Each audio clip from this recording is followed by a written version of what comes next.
1 week நல்ல வீட்ல இருந்தா ஆர்த்தி. அப்புறமா அவளுக்கு காலேஜில செமஸ்டர் ஸ்டார்ட் ஆகுது. ஸோ, அவள வந்து காலையில 8 மணிக்கே கொண்டு புது பஸ் ஸ்டாண்ட்ல கொண்டு அவ ஃப்ரெண்ட்ஸு கிளம்பி போறாங்க. அவள கொண்டு பஸ் ஏத்தி விட்டு வரலான்னு தான் கிளம்புனோம். நான் எப்போதுமே போமாட்டேன். இவங்க அப்பா தான் போவாங்க. நான் எதுக்கு போனேன் அப்படின்னா, எனக்கு கொஞ்சம் நைட்டி வாங்க வேண்டியது இருந்துச்சு. இப்ப அணில்ல பார்க்கலாம் அப்படின்ட்டு தான் கிளம்பி போயிருந்தேன். பார்த்தா அவளுக்கு கிண்டுன புளி சாதம் வேணும்னு கேட்டிருந்தேன். அவளுக்கு காலையில இட்லி, தக்காளி சட்னிலாம் அரைச்சு சாப்பிட வச்சுட்டு, புளி சாதம் வந்து கையில குடுத்து விட்டுருந்தேன். அதே நாங்களும் ஒரு டிஃபன் பாக்ஸ்ல எடுத்துட்டு வந்துருந்தோம். சப்போஸ் வந்து லேட் ஆச்சு அப்படின்னா, நம்ம வந்து சாப்பிட்டுட்டு அப்படியே வீட்டுக்கு வந்துக்கலாம் அப்படின்னு சொல்லிட்டு, புளி சாதம் வந்து எங்களுக்கும் சேர்த்து தான் கிண்டி வச்சுட்டு கிளம்புனேன்.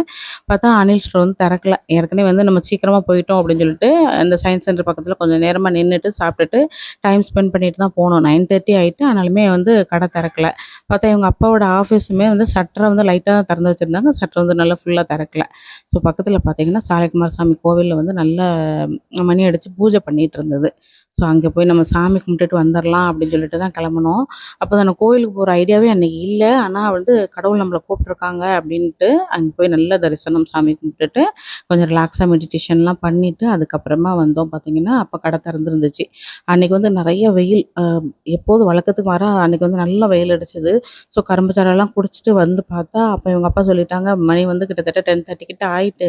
இனிமே வந்து நான் உன்ன கொண்டு விட்டுட்டு, நான் மறுபடியும் வந்துட்டு இந்த வெயிலுக்குள்ள இங்கே தானே இருக்கணும்." அப்படின்னு சொல்லிட்டு, "நான் வீட்லயே இருந்து வேலை பார்த்துக்கிறேன்." அப்படின்னு சொல்லிட்டு, தேவையான ஃபைல் எல்லாம் எடுத்துட்டு வந்துட்டாங்க. வீட்லேருந்து ஒர்க் பண்ணிட்டு இருந்தாங்க. வந்ததுக்கப்புறமா சொன்னாங்க. நான் அப்புறமா நினச்சிருந்தேன், சரி காலையிலேயே நம்ம சமையல்லாம் முடிச்சு வச்சுட்டோம். கொஞ்சம் ரெஸ்ட் எடுக்கலாம் அப்படின்னு பார்த்தேன். அப்போ சொல்லிட்டாங்க, எனக்கு இவங்க அப்பாவுக்கு ஆல்ரெடி வந்து புளி சாதம் பிடிக்காது. ஆனா வந்து எனக்கு கொஞ்சம் மோர் குழம்பு வச்சு குடுப்பியா? ஏதாவது காய் பொரிச்சு அப்படின்னு சொல்லிட்டாங்க. கேட்டதுக்கப்புறம் என்ன பண்ணேன்னு சொல்லிட்டு, கொஞ்சம் மோர் குழம்பு தான் வச்சு குடுத்தேன். அப்போ வந்து காயெல்லாம் உள்ள போடல. சிம்பிளா காய் இல்லாம தான் பண்ணியிருந்தேன்.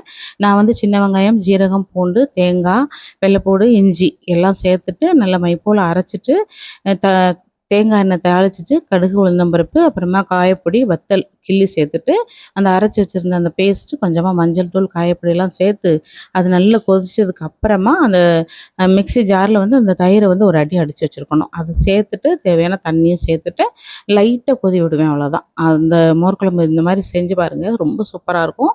இதுல வந்து தடியங்காய் இருந்ததுன்னா போடலாம். தடியங்காய் வந்து அவிச்சிட்டு அதுக்குள்ள சேர்த்து போடணும். தடியங்காய் போட்டு பண்ணா இன்னும் டேஸ்ட்டா இருக்கும்.